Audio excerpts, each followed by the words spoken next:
Policy to order. We will take up the following. Conference recording in progress.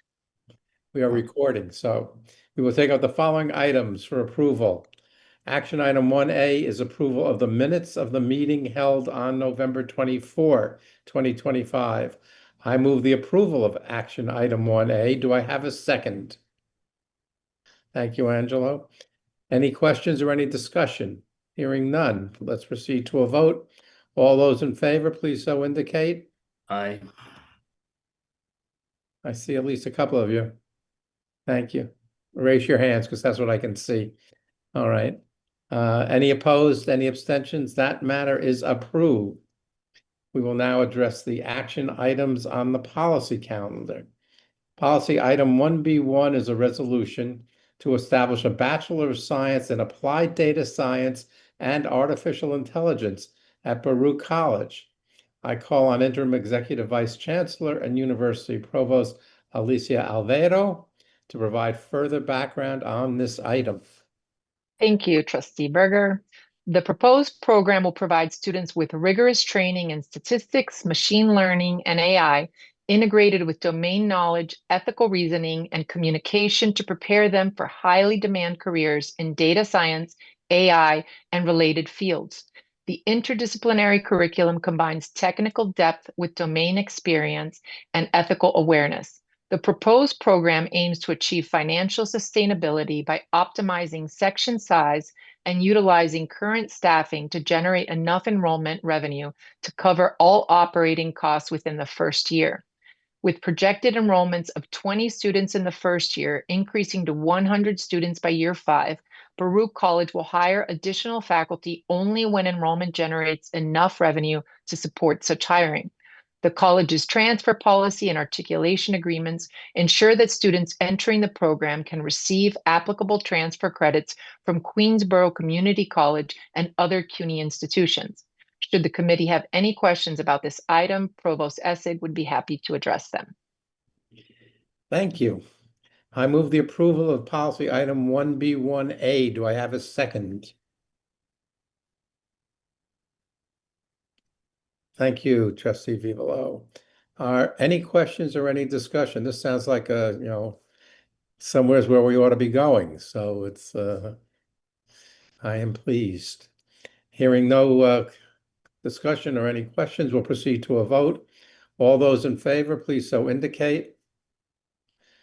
Any opposed? Any abstentions? Hearing none, this matter is approved. Policy item 1B1B is a resolution to establish a Bachelor of Arts program in early childhood and childhood teacher education at Lehman College. I again call on Executive Vice Chancellor Alvaro to provide further background.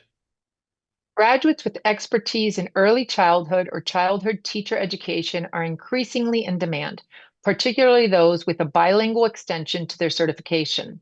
The proposed program would address this need and be declared as part of a dual major in a liberal arts area that leverages Lehman College's strong existing curricula in 3 schools at the college. The proposed program is financially sustainable given demand, section size, and current staffing, and is projected to generate sufficient revenue through enrollment to cover all operating costs in the first 2 years. Based on projected enrollments of 30 students admitted each year and current faculty capacity, the program will require some adjunct faculty hiring in the first 3 years and will only hire additional full-time faculty when enrollment generates sufficient revenue to support hiring, which is projected to occur in year 4 when enrollment reaches a minimum of 100 candidates per year. Provost Silva Puras is available to answer any questions the committee may have about this item. Thank you. I move the approval of policy item 1B1B. Do I have a second? Thank you. I have a couple questions. My first question is, are these students going to be new students to the college, or do you expect them to be students who come in from other programs specifically into this program, other education programs? They will be mostly new students to the program. I have Professor Nancy Dubé, who has been working on this proposal for the last 2 years. to expand on it. Nancy, if you could. Sure. Thank you, Provost. There would actually be three sources. So certainly it would be new students coming in as freshmen entering and would now have the opportunity to get their certification as undergraduates as part of their major. We're also working closely with community colleges, specifically with Bronx Community College and Ostos Community College as well. So there will be a transfer group of students, and there's a third group we have partnerships with the New York State Professional Development Institute, Menteach, this Leap to Teach, so programs that also are feeders for individuals who are teaching, who would be coming into an undergraduate program and pursuing teaching certification. Thank you. And I know that you have an articulation agreement with Bronx Community College, and you're working on course alignment with them. What about with our other community colleges or Westchester Community College, whoever else you're working with to allow for transfers into the program? Yes, so those would be actually under the ACMO 2.0 project. We aligned a number of courses already that exist that would be part of these new programs with WCC, Westchester Community College, and Ostos as well, and BMCC. And so, yes, then the next step would be adding articulation agreements with Ostos Community College and hopefully with WCC as well. There's some information in the application about our communications with individuals within those programs to kind of get that conversation started. Thank you. Any other comments or questions on this program, please?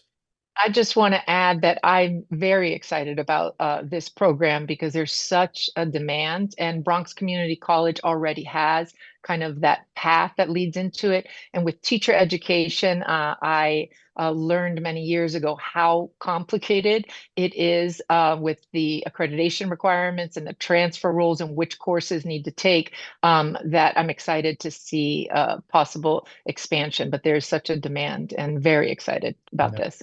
Thank you. Anything further? Hearing none, we will proceed to a vote. All those in favor, please so indicate. 1, 2.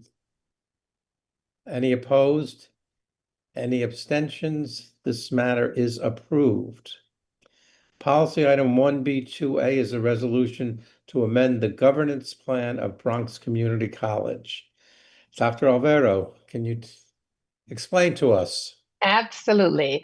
So some of the revisions to the BCC governance plan were requested by the Student Government Association, as they have consistently been unable to fill certain committee seats for nearly a decade. These revisions reduce the number of student seats on select committees of the Senate from 4 to 2. 33 of the 60 members of the College Senate are faculty. Instead of tying the number of faculty to a fixed number of departments, which could change over time, another amendment proposes that the Senate shall consist of one faculty member from each department, with the remaining seats to be filled by at-large faculty representatives. A third amendment clarifies that non-voting members are not included in the calculation of quorum. The fourth revision clarifies that alternates may not hold offices that require the office holder to be a full member of the Senate. Should the committee have any questions about this item, Executive Legal Counsel Robert Diaz would be happy to address them. Thank you. I move the approval of policy item 1B2A. Do I have a second? Thank you. Any discussion or questions on this? Seeing none, let's proceed to a vote. All those in favor, please so indicate. Any opposed? Any abstentions? This matter is approved. Policy item 1B3A through 1B3H relate to appointments with immediate tenure for 8 faculty across 6 campuses. I call on Executive Vice Chancellor Alvaro to again provide background. Wonderful. CUNY seeks to recruit and retain distinguished scholars of proven record to strengthen its faculty and advance the university's mission. As part of a national and international community of scholars, CUNY customarily recognizes the judgment of colleagues at other institutions with respect to faculty personnel decision and has an expectation of reciprocity. The following accomplished scholars have been recommended by the colleges to be appointed with immediate tenure. From the Graduate Center, Joel Christensen in the Classics program, who was also appointed provost. From Hunter College, Joseph Lowndes. From Political Science. From Kingsborough Community College, Sharon Warren Cook, Behavioral Sciences, who was also appointed as provost. From Queens College, Carmen Coty, Economics, who was also appointed as Dean of the School of Business. And from CUNY School of Medicine, Elizabeth Cohn and Adina Catlett. Representatives from the respective colleges are available to respond to questions from the committee. Thank you. I note that we have left two out, and for technical reasons, I am moving to lay over policy item 1B3A and 1B3G. 1B3A is Mark Osfeld, and 1B3G is Maria Golightly. We're going to lay those over till the next meeting if we get approval. So I move those. Do I have a second to lay those over? Thank you. Any questions or comments? All those in favor of laying over those two items, please so indicate. Any opposed? Any abstentions? Okay, we're laying those over. I now move the approval of policy item 1B3A through 1B3H, except for 3A and 3G. Do I have a second on that motion? Thank you. Any questions, discussion, answers? Okay, all those in favor, please so indicate. Any opposed? Any abstentions? Seeing none, that matter is approved. Policy item 1B4A through 1B4I pertain to awarding early tenure to 9 faculty across 7 campuses. I again call on Provost Alberto to give us some further background here. These proposals represent efforts by 7 colleges to retain exceptional scholars of proven record who have met or exceeded the requirements for tenure. From Baruch College, Gang Hee, Guy Mochkovitz, and Jason Spicer. From City College, Zihao Zhang. From the Graduate Center, Vladimir Rosenhaus. From John Jay College, Shipla Vishanath. From Lehman College, Brian Allen. From the Graduate School of Journalism, Allison Litcher, who also serves as a Chief Academic Officer. And from the Graduate School of Public Health and Policy, Jeffrey Lazarus. There are representatives from the respective colleges available to respond to any questions the committee might have. I move the approval of policy items 1B4A through 1B4I. Do I have a second? Thank you. Are there any questions or any discussion? Comments? Seeing none, let's proceed to a vote. All those in favor, please so indicate. Any opposed? Any abstentions? This matter is approved. Policy item 1B5A through 1B5H pertain to 8 endowed professorships appointments at the City College of New York, at the City University of New York. Are they all at City College? They're all at City College. They're all at City College. So I asked Dr. Alberto to provide the background on this. The purpose of an endowed professorship at CUNY is to support and recognize exceptional scholars, educators, and leaders who demonstrate a high standard of excellence in professional pursuits and who the academic institution should seek to recruit or retain given their capacity to strengthen the faculty, contribute to innovative institutional projects, and advance the missions of both the campus and the university. City College seeks to appoint the following faculty to endowed professorships. As Harold Shams professors in biomedical engineering, Marom Bixson and Lucas Parra. As the Martin and Michelle Cohen professor in chemistry and biochemistry, Mark Bisco. As the Martin and Michelle Cohen professor in physics, Carlos Meriles. As the Martin and Michelle Cohen professor in earth and atmospheric sciences, Maria Zortzu. As the Sternberg Family Professor of Leadership in Anthropology and Interdisciplinary Programs, Dave Chatsky. As the Anne and Bernard Spitzer Professor of International Relations, Anthony Dirk Moses. And as the Herbert Kaiser Professor in Civil Engineering, Anne Wittig. Provost List is available to respond to questions about these items. Thank you. I move approval of policy item 1B5A through 1B5H. Do I have a second? Thank you. Any questions or discussion? Seeing none. Let's proceed to a vote. All those in favor, please so indicate. Any opposed? Any abstentions? This matter is approved. Policy item 1B6A is a resolution to approve the Faculty Personnel Matters Report of the Educational Policy Committee. Provost Alvaro, please. The information contained in the Faculty Personnel Matters Report includes appointments and reappointments with tenure and fellowship leaves. Faculty are evaluated and reappointed on a systematic basis through a highly rigorous process involving local governance, as well as approval of the institution's chief academic officer and president, with the goal of awarding tenure to retain superior faculty. Fellowship leave is granted to faculty to conduct research, improve their teaching, or produce creative work as part of the nationally recognized responsibilities of the professoriate. This cycle's Faculty Personnel Matters Report of the Education Policy Committee was generated from faculty data entered into CUNY First, the university system of record, between October 20th, 2025 and December 22, 2025. Thank you. I move the approval of policy item 1B6A. Do I have a second? Thank you. Any questions or comments? Let's proceed to a vote. All those in favor, please so indicate. Any opposed? Any abstentions? Seeing none, this matter is approved. Policy item 1B6B is a resolution requesting approval of the actions in the Curriculum and Academic Policy Dashboard Report. Again, Provost Alvaro.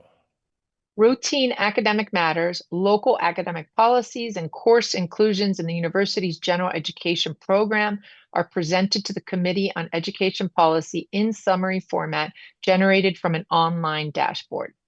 Highlights from this month's dashboard include 22 program actions, 5 undergraduate policy revisions, 1 graduate policy revision, and the classification of 18 new general education courses. Thank you. I move the approval of policy item 1B6B. Is there a second? Thank you. Any questions, comments, whatever? Seeing none, we'll proceed to a vote. All those in favor, please so indicate. Any in opposition? Any abstentions? This matter is approved. With no more items on the policy calendar, we will now proceed to the information item.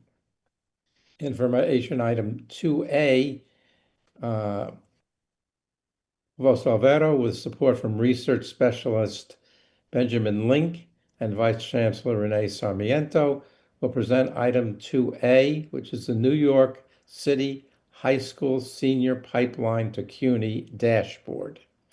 Please proceed.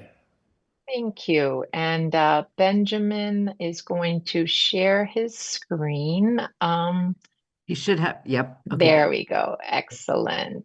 So I am extremely excited to share with all of you. And I use the word share lightly because Benjamin will be doing all of this. I will be introducing this dashboard.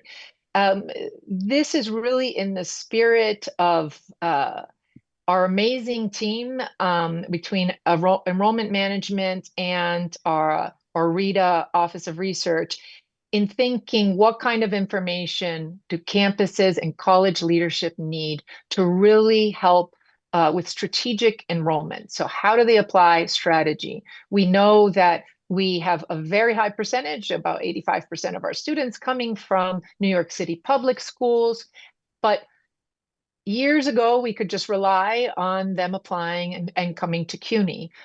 We have amazing data sharing agreements with the New York City Public School.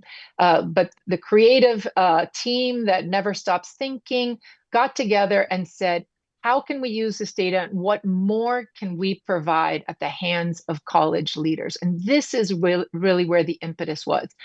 Could we imagine a way in which we could look at what is the high school enrollment? What does it look like year to year? What percentage of those students feed into our school? Are we seeing shifts in those enrollment trends? Are we seeing declines in some of our major feeder schools? It allows for the right conversations. If you were able to see over time that the percentage of high school students from a major feeder school is declining and they're increasing from other schools, that allows for conversations with those high schools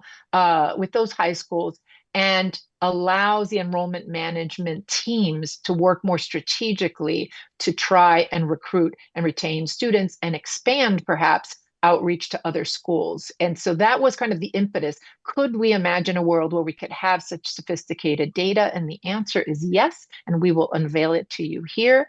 And with that, I will pass it over to Benjamin Link, who I am sure will wow you. Thank you, IUC Alvaro. Good afternoon, everyone. As mentioned, I'm Benjamin Link. I just go by Ben. So I will get us launched right into this. So the official title is the New York City Public Schools High School Senior Pipeline to CUNY Dashboard. As mentioned, when I speak of students, I'm specifically referring to our NYCPS specific high schools, not other high school types. This is the most current iteration of this dashboard. It was published first in fall of 2025, and we've received wonderful feedback from the community that's allowed us to expand its features, expand its capabilities. So this is sort of a living project, but this is its current iteration that I wish to share with all of you now.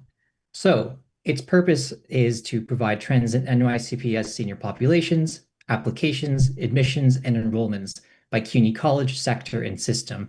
And the reason for this phrasing is that this dashboard can be implemented not only on a higher level strategic lens, looking at the system overall, looking at our high schools across the system, but it could also be useful for recruiters at the very front lines, working with counselors at specific high schools, working with students, informing outreach strategies, informing the timing of tabling events. These are the sorts of things we wish to bring into the fold when sort of examining the policy implications of the takeaways. Another thing that comes into play that IVC Alvaro was pointing to is we've now attached the population data of the seniors from the NYCPS system to our application data. Typically, we work from applications onward, but now we have more information up the pipeline that enables early signaling so we can intervene with more information far earlier in the pipeline and far earlier in our recruitment cycles than we typically are enabled by. So I'll review all of the slides as crisply as I can, but most of them will constitute a high school level view, as you can see on the left, and aggregate level statistics, as you can see on the right. When you see these academic years, this is from the perspective of the New York City public school system. So when it says 2024, 2025, this is the current known senior population as of the 2024, 2025 cohort that are assumed to apply and enroll for fall of 2025. So we connect all of the populations, the senior populations, to immediate fall term with CUNY. So this dashboard doesn't necessarily consider deferrals and these kinds of things, just for simplicity and to enable easier tracking of the trends. Beyond the obvious advantages of seeing trends by high school, where you can see is a specific feeder high school increasing or decreasing in population, are certain ones opening or closing or merging. You also have now this academic year, which is the most prospective one we have available. So when this dashboard was opened in fall of 2025, we had access to the 2025-2026 senior cohort that's meant to apply and enroll in fall of 2026, which we typically don't have. So users can look ahead at each of these high schools and see what are their current population trends now to inform recruitment cycle strategies. Are certain high schools growing or decreasing? Do we need to leverage more efforts with certain communities over others because of changing dynamics in the field? I'll also point out that you've all probably received certain reports in terms of our senior-based populations across time, where we were seeing a decrease in the number of seniors as we were approaching this 2023-2024 cohort. There was actually an increase into the 2024-2025 cohort and a slight decrease leading to now. We're going to continue monitoring these trends because we don't know exactly where they're going, but I just wanted to highlight this in case you've seen it from other reports. An application of the filters built into this dashboard is that you can look at borough level statistics. The reason this is important is that even with the trends we just saw, these change depending on region, depending on which borough you're considering. So if I were to look at Manhattan, for instance, I could see that over time, the senior population has decreased over time. And you can see in the chart here, which shows year-over-year trends, meaning what is the change in the population from the previous academic year to the current one we're in, that the Manhattan senior population has decreased rather sharply in the past 3 academic years.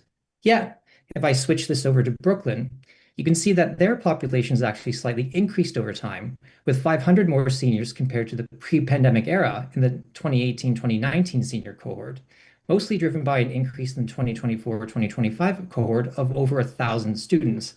This has obvious implications if I'm a particular college relying on one borough or the other, or potentially something that informs which kinds of markets I wish to break into if I'm trying to draw in more feeder high schools from different parts of the city. These population dynamics are then joined to our application data, which tells us from a specific high school how many seniors are choosing to apply. That interaction is known as an application rate, which is a new metric we can calculate. So if I have 100 students, 100 seniors at a specific high school, and 75 of them apply, that's an application rate of 75%. So this gives us a sort of conversion metric up the chain that lets us have greater insight in terms of the signals before we get further down the pipeline. So this bears out in terms of how we interpret these individual high schools. So for instance, in this view, if we were to look at Brooklyn Tech, we can see in the earliest time point that they have roughly the same number of students at the beginning, about 1,500, as at the end, about 1,500, 1,600.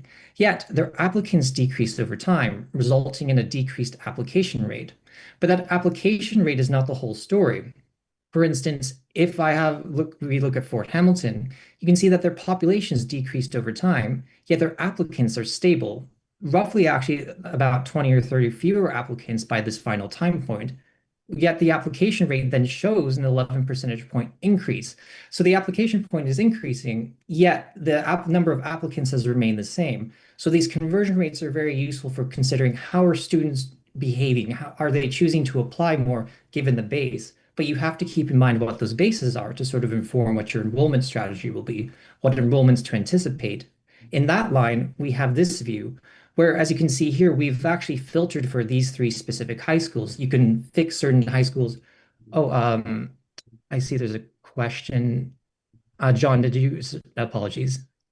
Yeah, sorry, in the previous slide, the bump up to 68% application rate is result of the free application window in October and November. Is that correct? I don't know the cause. So that's a very good question. This dashboard mostly gives correlations and relationships, but it cannot tell you the sort of causal reasons behind it. We'll actually kind of get into later on how this dashboard can be used to sort of inform those research activities. But I know our policy team has looked into the waivers, but that's one hypothesis, but I'm not sure what exactly is driving that, but that's a good observation. So when we connect those applications down the chain to our admits and our enrollees, we're able to see that the application pool directly translates to how many admits are in play. And when we consider what share of admits enroll in our colleges, that's what creates the yield rate. So if I have 50 admits and 25 of them enroll, we have a yield rate of 50%. And this yield rate is important because this is typically the metric we refer to when we're exploring the success of our enrollment measures and the success of our initiatives. But this is just one other conversion rate that you can kind of couple with the earlier application rate. As you can see with Brooklyn Tech, as we saw earlier, despite the stable population, they had fewer applicants, and then because of having fewer applicants, fewer admits, and even fewer enrollees. So the yield rate decreased along with having a decreased admit base. So they have even fewer enrollees over time. So again, pairing the raw numbers with the rates gives you a better picture of what's going on. Whereas with Fort Hamilton, despite a decreasing population, they slightly increased in their applicant size, yet even more admits than earlier in the window were admitted across the system, leading to even more enrollees. Despite the yield rate remaining roughly constant, they had an increase overall in the number of enrollees coming into our colleges. So all of these factors pair nicely together when considering this view, which isolates specifically those 2 conversion metrics, application rate and yield rate. So even though you have to keep those raw numbers in mind, these are useful because they describe two different points of student choice. What share of seniors choose to apply, and what share of admits choose to enroll. And if you see, for instance, that your enrollment targets are dropping, but your yield rate is constant, one of two things could be in play.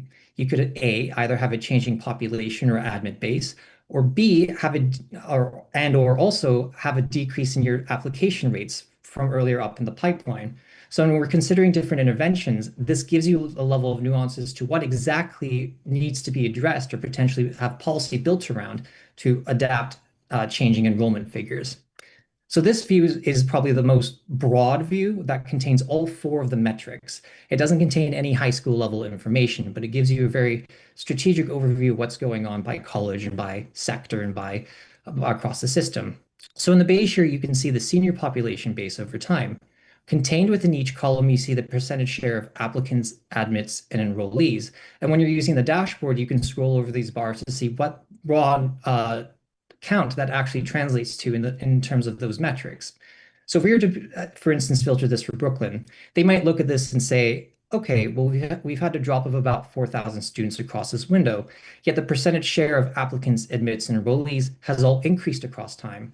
How does this sort of shake out in terms of the ultimate number of enrollees we're having? Are we increasing? Are we decreasing? What might be happening here? Well, we have this view, which looks at the percentage changes across each of these metrics.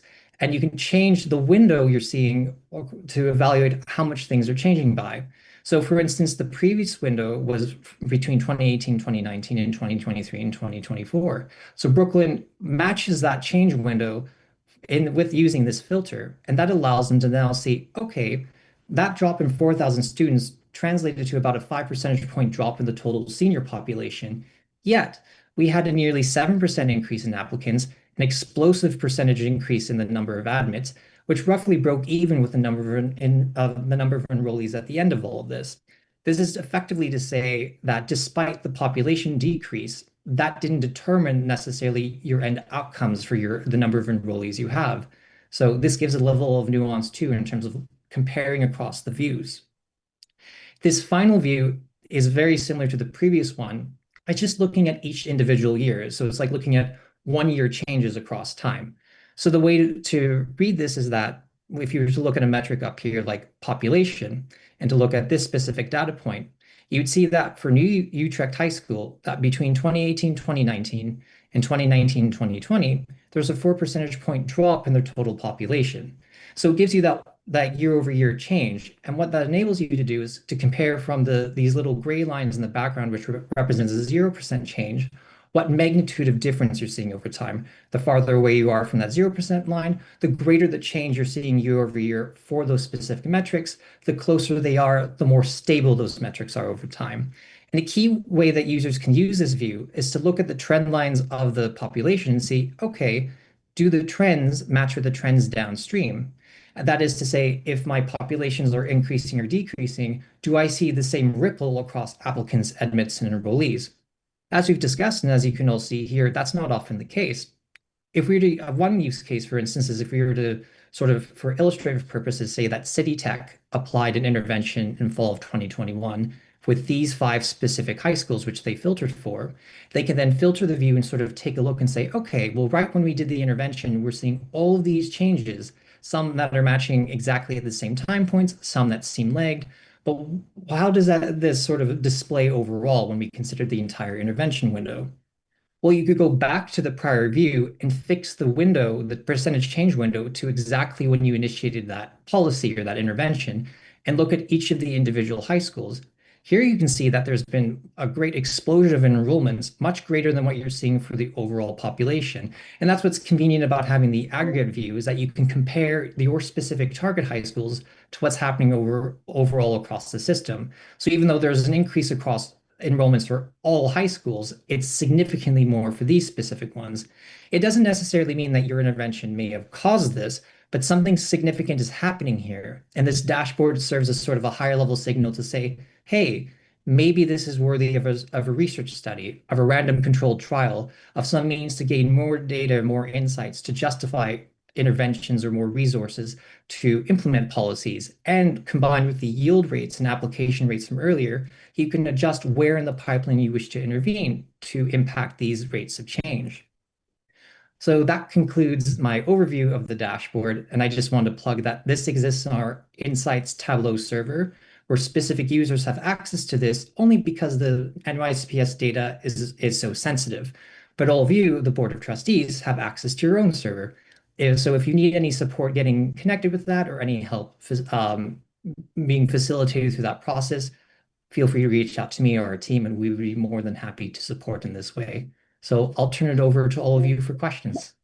Professor. Before we open it to questions, may I just say thank you, Benjamin. And we had wanted to try and do a live view, but we know how how challenging it could sometimes be to have the live view. So we had the screenshots and pictures.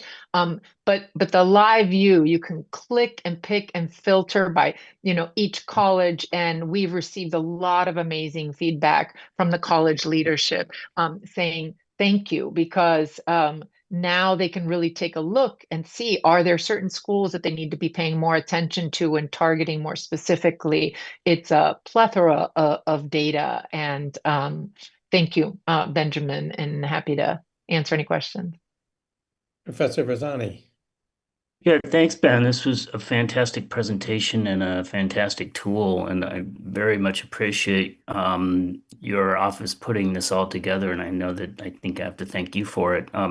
I spent a couple days last spring trying to do this just for the top 20 schools at the College of Staten Island, and it was a very difficult thing getting the New York State or the DOE data.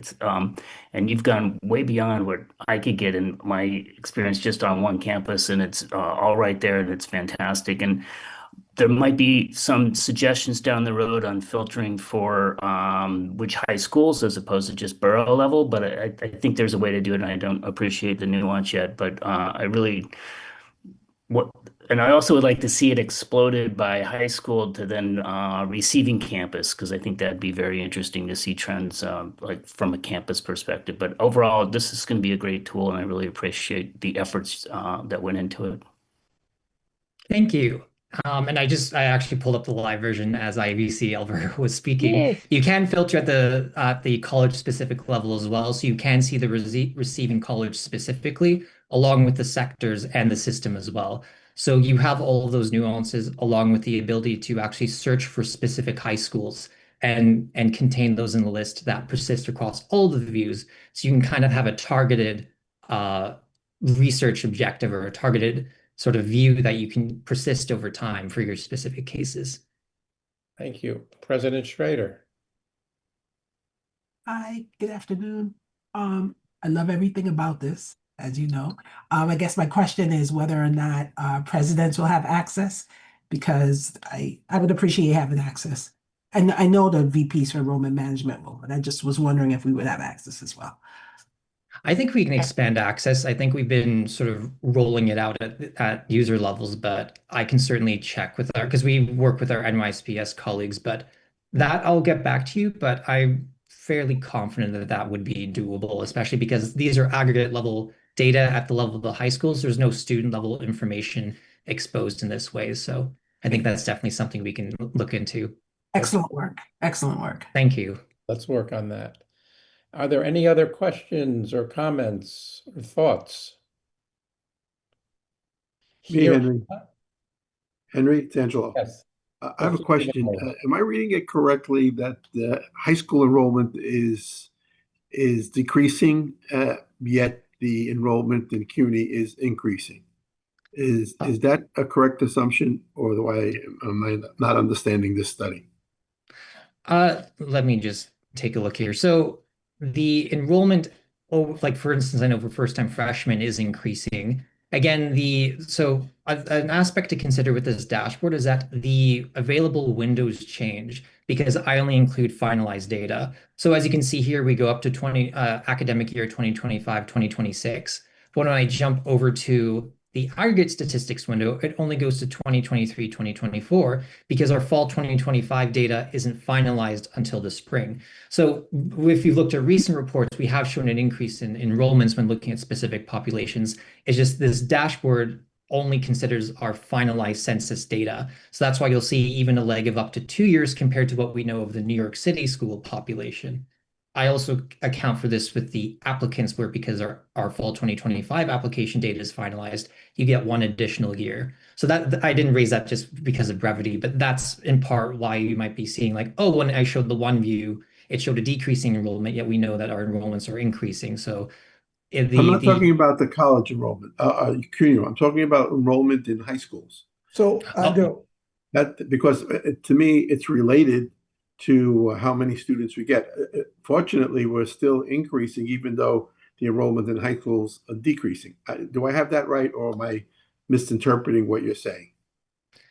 I can't say if the high schools are ultimately decreasing. They did decrease from last year, but as you can see between these 2 academic years, there was a large increase. So at our office, we're unable to weigh if there's an ultimate trending decrease in the New York City public school senior population. I think at one point thought there was because we saw this trending decline, but the trends are a little bit unknown because they keep changing iteratively, especially in the most recent years. So I know that's not as satisfying of an answer, but I know our enrollments are increasing. Our high school base is actually drove a lot of our first-time freshman enrollment in this past fall because of the higher amount of them compared to that lower point in 2023, 2024. Does that help answer your question? if I can comment, Angelo. Go ahead. So one of the great things about this tool is why I know the provost and the team wanted to share with the committee is that the expectation is that and like Ben said, some of the numbers were showing trends towards a decreasing number of seniors, right? And that is the expectation. There's some factors in New York City that affect that over time, like migration, right? Has been something that has, and for our perspective, we need every tool. So no matter what number that number is in the New York City public schools, that we get the maximum yield from that. And that is exactly what this kind of tool allows the campuses to do, to be going deep down into the high schools where they accept the students and to be able to be more effective in getting a bigger yield. So if the trend goes in the direction that you mentioned, Angelo, that there's less, right? We need to be more prepared to get a bigger slice of that declining number. And tools like this and the work that the enrollment management team under Vanessa Miento has been doing is exactly so that we can get the largest number of students. If those numbers begin to increase again, then we'll be in a better position to even have more students. So does that help? Perfect. Thank you, Philo. That's a great explanation and it clarifies it for me. So yeah, I think it's a great tool. I was just curious about the enrollment in high schools because without the increase in the stabilizing enrollment in high schools in the senior year, then we have a less of a pool to go to. But the bigger the pool, the more opportunity we have at CUNY to enroll these students in our programs. But congratulations on this program, and it gives insight into what to do going forward to maximize the possibility of seniors in the public schools entering CUNY. So thank you for that. Thank you for the explanation, Philo. I just want to add one little thing, and that it's exactly what the chancellor was saying. The New York City Public School has reported much smaller class sizes at the younger grades. And so in anticipation of, then that may shift because, there's migration and shifts but in anticipation of that decline in high school students. We haven't quite seen it yet. There was that sharp decline and then it went up.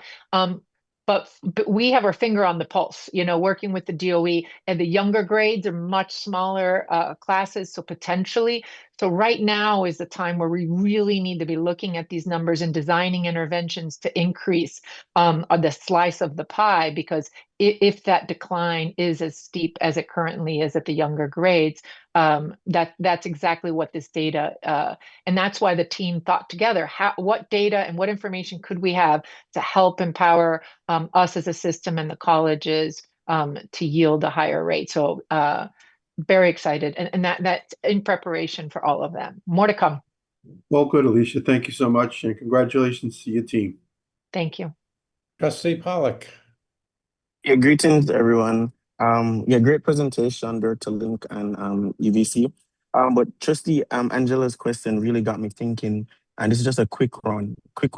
I know we're focusing on New York City public schools, but I know that CUNY like advertises on Long Island and such. Are you thinking about incorporating information from public schools over there as well? Is that the thought Yeah, no, process? it's an excellent question. We're thinking likely that might even be another dashboard where we look, because we have more complete information for non-NYCBS schools in our application files. So we might create a new dashboard starting from there that breaks out more characteristics, and you can filter for things like the New York City public school system and the other public school or the other high school types as well to get more of a nuanced picture. This one's just the reason this dashboard is separate is because to access the population data is because of our arrangement with the public school system. So we wouldn't be able to achieve the same effect when we start drawing in other types, but certainly that's another kind of dashboard where we're kind of using this as a way of collecting feedback around what's useful when looking at high schools to then build into those other products. Okay, thank you. Thank you. Anything further from anybody? Seeing none. We have no more items on our agenda. So I move to adjourn this meeting. Do I have a second? You do. Is anybody opposed? Seeing no opposition, we stand adjourned. Thank you all. Thank you, Thank everyone. you.